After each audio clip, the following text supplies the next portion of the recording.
నమస్తే. నేను ఇంతకుముందు వీడియోలోనే చెప్పిన ఇకనైనా మారలా ఇంకెన్ని రోజులు అన్నాను. ఈరోజు ఏదైతే మల్కాజ్గిరి ఎంపీ ఈటల రాజేందర్ ఉన్నాడో సో చైతన్యపురికి వెళ్ళి పాపము మిగతా ఏరియాలు చైతన్యపురి అనే కాదు కానీ అన్ని ఏరియాలకు వెళ్ళేసి పాపం పేదోళ్ళ బతుకులు ఆగమవుతున్నాయని పోయి ఆడ కూర్చొని వాళ్ళు అక్కడ భరోసా ఇచ్చొచ్చిండు.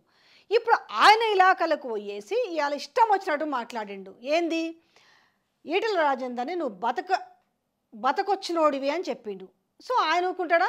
ఆయన యాంగిల్ ఆయన కూడా అన్నాడు, మేము పోరాటం చేస్తుంటే నువ్వు ఆంధ్రలో సంకల్లో ఉన్నావు అనేసి. ఇగో నువ్వు ఆంధ్ర పార్టీల సంకల ఉండి తెలంగాణ ఉద్యమకారుల మీద తుపాకీ తీసినటువంటి దుర్మార్గులు నువ్వు కరీంనగర్లో మీటింగ్ పెడితే నువ్వు పిట్టలతో లెక్క అది ఏంటిది చేరుగాని పట్టుకొని పోయినావు. నువ్వు రారా కాల్స్తారా అని చెప్పినావు. అక్కడ మావాడు ఒక అశోక్ అని ఉంటాడు, అక్కడ తుపాకీ గుంజుకునే ప్రయత్నం చేసిండు. రారా నువ్వు ఛాలెంజ్ చేసావు చెప్పి కరీంనగర్ సభలో మాట్లాడుతున్నప్పుడు దాన్ని గురి చేసిండు. రేవంత్ రెడ్డి గారిని ఒక సవాల్ చేస్తున్నా.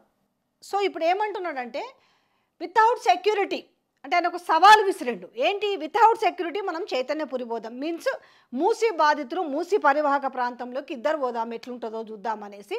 సో ఆయన మాటల్లో ఒకసారి మీకు నేను వినిపించే ప్రయత్నం చేస్తున్నాను. నీకు దమ్ముంటే నేను మీరు ఇద్దరం వితౌట్ సెక్యూరిటీ మూసీ పరివాహక ప్రాంతంలో కూలగొట్టబోతున్న ఇళ్ళ దగ్గరికి పోదాం.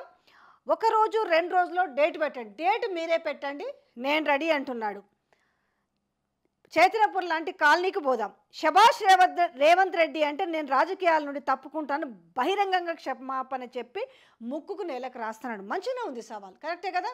శభాష్ రేవంత్ రెడ్డి అనేసి చైతన్యపురి లాంటి ఎక్కడైతే కూలగొడుతున్నారో మూసీ పరివాహక ప్రాంతంలో ఎక్కడికైనా వెళ్దాం, డేట్ మీరే పెట్టండి, నేను రెడీ. ఒకవేళ శభాష్ రేవంత్ రెడ్డి అయితే నేను రాజకీయాల నుంచి తప్పుకోవడమే కాకుండా బహిరంగ క్షమాపణ చెప్పి ముక్కు నేలకు రాస్తాను కూడా ఆయన చెప్పడం జరిగింది. తర్వాత అంతేకాకుండా చట్టం సిస్టంలోని అరాచక శక్తివి నువ్వు, బై డిఫాల్ట్ సీఎం అయినావు, మేం బరిగీసి కొట్లాడినాడు నువ్వు ఆంధ్ర పాలకుల సంఖలో ఉన్నావు. బై డిఫాల్ట్ సీఎం అయ్యావు, మేము బరిగీసి కొట్లాడిన రోజు నువ్వు ఆంధ్ర పాలకుల సంఖలో ఉన్నావు. నేను కానీ మా పార్టీ కానీ అభివృద్ధికి వ్యతిరేకం కాదు, మూసీ ప్రక్షాళనకు కూడా వ్యతిరేకం కాదు, చెరువులు బాగు చేయడానికి కూడా మేము వ్యతిరేకం కాదు.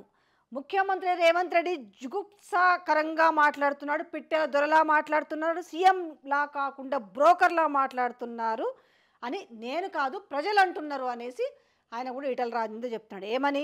పిట్టెల దొరలా ఒక బ్రోకర్లా మాట్లాడుతున్నాడు అనేసి, అది ప్రజలు అంటున్నారు అనేసి అన్నాడు. ఇక మరొక పాయింట్కి వస్తే కంటోన్మెంట్లో మీటింగ్ పెట్టి సన్నాసులు పిచ్చి కుక్కలు ఖర్చిపోతారని మాట్లాడుతున్నారు, బతకొచ్చిన వాడు అని మాట్లాడుతున్నారు అనేసి చెప్తున్నారు. అంతేకాదు చదువుకుంటే సంస్కారం వచ్చేది, ఎవడైనా చెప్పింది వింటింత జ్ఞానం వచ్చేది అనేసి ఆయన కాస్త గడ్డి పెట్టిండు.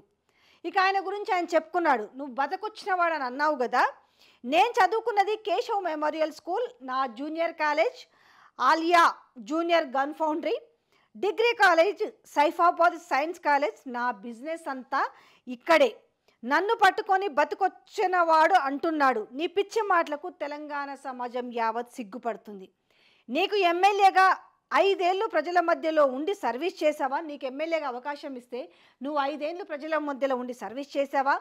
మల్కాజ్గిరి ప్రజలు నేను గెలిపిస్తే ముఖం చూడకుండా మోసం చేశావు, ఒక్కనాడన్నా నిలబడి పనిచేయలేదు. మంత్రిగా పనిచేసి ఉంటే సిస్టమ్ తెలిసేది. అంటే ఏంది? నువ్వు ఎమ్మెల్యేగా ఏం పని చేయలేదు, ఎంపీగా ఏం పని చేయలేదు, పోనీగా నువ్వేమన్నా మంత్రిగా పనిచేసి ఉంటే కనీసం సిస్టమ్ అన్న తెలిసేది ఉండేది.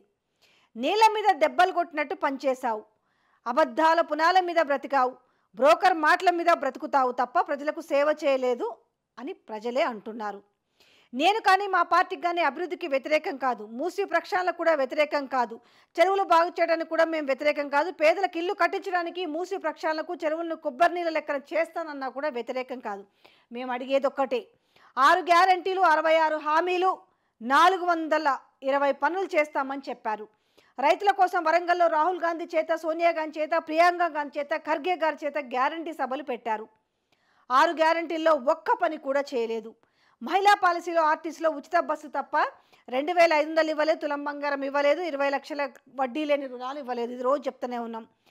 రైతులారా వెంటనే రుణం తీసుకోమని చెప్పారు, కానీ రుణమాఫీ చేయలేదు. 500 రూపాయల బోనసు, 3 లక్షల రూపాయల వడ్డీ, 3 లక్షల రూపాయల వడ్డీ లేని రుణము, 18,000 రైతు భరోసా, కౌలు రైతులకు డబ్బులు, రైతు కూలీలకు 12,000 రూపాయలు ఏది కూడా ఇవ్వలేదు. సో ఇవన్నీ కూడా ఈటల రాజేందర్ చెప్పింది. థేమ్స్, సబర్మతి, గంగా ప్రక్షాళన మాట్లాడుతున్నారు మీరు. 1,50,000 కోట్లు మూసీ నది కోసం కేటాయిస్తానని చెప్తున్నారు. తెలివి ఉందా లేదా? సమాచారంతో మాట్లాడాలి కదా. సబర్మతి రివర్ ఫ్రంట్కి 1,400 కోట్లు ఖర్చు పెడుతున్నారు. 2,511 కిలోమీటర్ల గంగా ప్రక్షాళన కోసం కేవలం 50 కోట్ల జనాభాను తాకే ప్రాజెక్టు గంగానామి కోసం 20,000 కోట్లు ఖర్చు చేశారు. మరి మూసి కోసం నువ్వు కట్టేది, నీ ఖర్చు ఎంత? నువ్వు చెప్తున్నది ఎంత? 1,50,000 కోట్ల. తెలంగాణ ప్రజలు ఒకసారి ఆసక్తిగా ఉండండి ఈ పాయింట్. ఇదే పాయింట్ మన కేటీఆర్ కూడా ప్రస్తావించాడు. సబర్మతి రివర్ ఫ్రంట్కి 1,400 కోట్లు ఖర్చు పెడుతున్నారు. ఏది? సబర్మతి రివర్ ఫ్రంట్ కోసం. ఇలా మాట్లాడండి కదా ఆయన, వాళ్ళు చేసుకుంటారు కానీ మనం చేయొద్దు అనేసి దానికి గాను జస్ట్ 1,400 కోట్లు.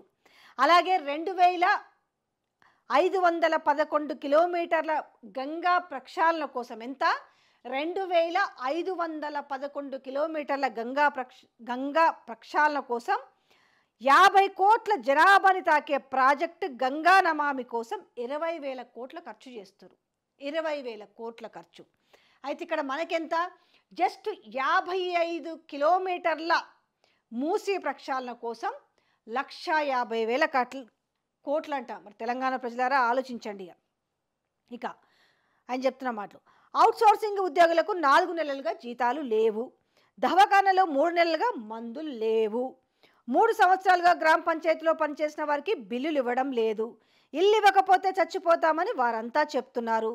రిటైర్డ్ ఉద్యోగులకు డబ్బు రావడం లేదు. ఆర్టీసీకి ఇచ్చిన 280 కోట్ల చెక్కు బౌన్స్ అయ్యింది.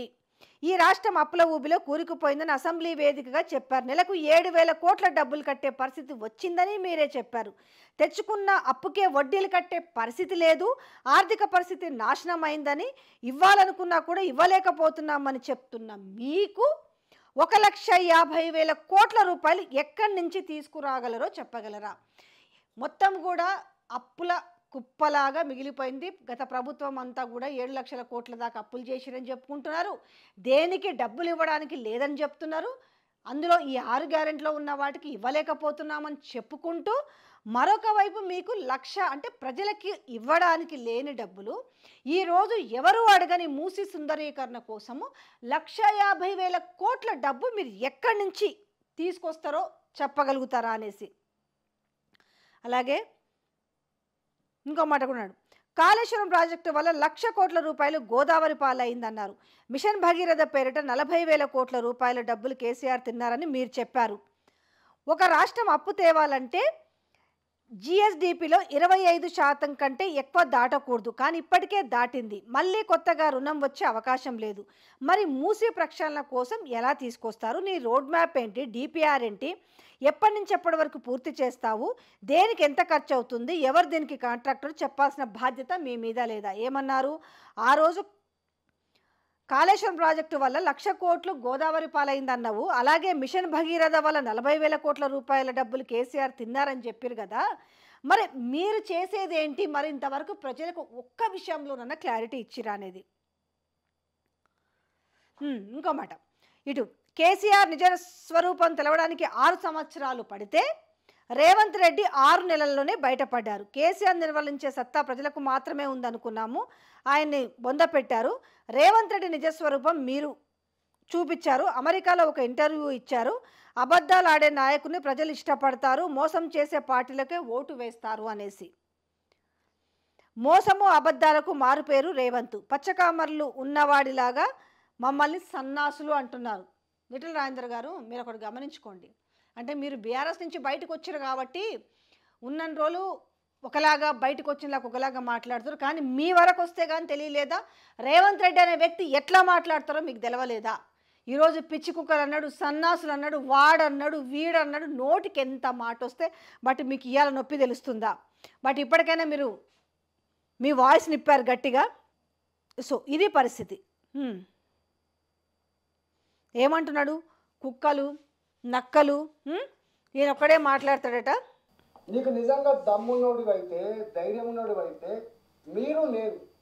మీరు నేను కలిసి ఇద్దరం వితౌట్ సెక్యూరిటీ మూసీ పరివాహక ప్రాంతంలో ఇవాళ ఏ ఇల్లు అయితే నువ్వు కూలగొట్టబోతున్నావు, ఏ ఇళ్ళకైతే నువ్వు నోటీస్ చేసే ప్రయత్నం చేస్తున్నావు, అక్కడికి మనం పోదాం, ఇద్దరం కలిసిపోదాం. వితౌట్ సెక్యూరిటీ మీరు నేను కలిసి మొత్తం ఒక రోజా 2 రోజుల మీరు డేట్ ఇవ్వండి, తప్పుడు పోదాం. రెండవది, ఇదే మూసీ ప్రక్షాళనలో భాగంగా పనిగిరి లాంటి కాలనీలు ఏవైతున్నాయో, చైతన్యపూర్ లాంటి కాలనీలు ఏవైతున్నాయో, వాళ్ళు ఏదైతే ఇలా కన్నీళ్ళు పెడుతున్నారో, ఒక గర్భిణీ స్త్రీ 9 నెలల గర్భిణీ స్త్రీ, ఆమెకు డెలివరీ డేట్ ఇవ్వాలో రేపు డ్యూ డేట్ ఉన్నదని చెప్పి ఆమె ఏడుస్తూ ఉంటే, నీవు కనుక ఇది ఖాళీ చేసి పోకపోతే నీకు డబుల్ బెడ్రూమ్ కూడా రావాలని చెప్పి ఆమెను పోలీసులు బలవంతంగా నెట్టేస్తే, ఆమె అన్న మాట ఏంటంటే నీ డెలివరీ ఎక్కడ కావాలని చెప్పి కలగా పడితే నువ్వు కనికరించలేదు కదా, రా నువ్వు నా చైతన్యపూర్కి వస్తావా, నా కొత్తపేటకు వస్తావా, నా ఉప్పల్ నియోజకవర్గంలో ఉన్నటువంటి రామతపూర్కి వస్తావా, పోదాం. సెక్యూరిటీ లేకుండా ఒకవేళ కనుక నిన్ను శభాష్ మీరు రేవంత్ రెడ్డి గారు అంటే నేను రాజకీయాలతో మొత్తం తప్పుకొని బహిరంగంగా క్షమాపణ చెప్పి ముక్కులు ఎరగరాస్తాను. సో ఇదే పరిస్థితి. అంటే ఇప్పుడు కామెంట్స్ కూడా చాలా వస్తున్నాయి సోషల్ మీడియాలో. ఏమంటున్నారంటే మూసీ నది అంటే ఈ పేద ప్రజల తొక్కుకుంటూ వాళ్ళ సావులను చూసుకుంటూ వాళ్ళ ఇళ్ళని నేలమట్టం అయిన తర్వాత మూసీ నది ప్రక్షాళన చేసిన తర్వాత ఆ నీళ్ళని ఫస్ట్ కాంగ్రెస్ వాళ్ళకే ఆపాలట, వాళ్ళ ఇళ్ళకే కనెక్షన్లు ఇవ్వాలని కూడా మాట్లాడుతున్నారు. సో ఏంది ఇంకా కూడా అంటే అక్కడికి పోయి చిల్లర మల్లర మాటలు మాట్లాడుతున్నారు అనేసి నేను కాదంటున్నది, ఈటల రాజేందర్ కూడా మాట్లాడుతున్నారు. సో మూసీ పైన ఇప్పటికీ సబ్జెక్టును డైవర్ట్ చేస్తున్నారు. ఒక విధంగా చిల్లర మల్లర మాటలు ఏంటంటే కేసీఆర్ ఉన్నాడా, కేసీఆర్ని గొంతు విసికి ఇచ్చేసిరా అంటే కొండా సురేఖ అట్లనే మాట్లాడుతుంది, మరి రేవంత్ రెడ్డి ఇట్లనే మాట్లాడుతున్నారు. తెలంగాణ ప్రజలు ముందుకొచ్చి ఆల్రెడీ దూరంగా ఉండి మొహాన దుమ్మెత్తిపోస్తున్నారు. కానీ మరీ మీదకొచ్చి చేసేలాకుండా చేసుకోవద్దనేసి తెలంగాణ ప్రజలు కోరుకుంటున్నారు.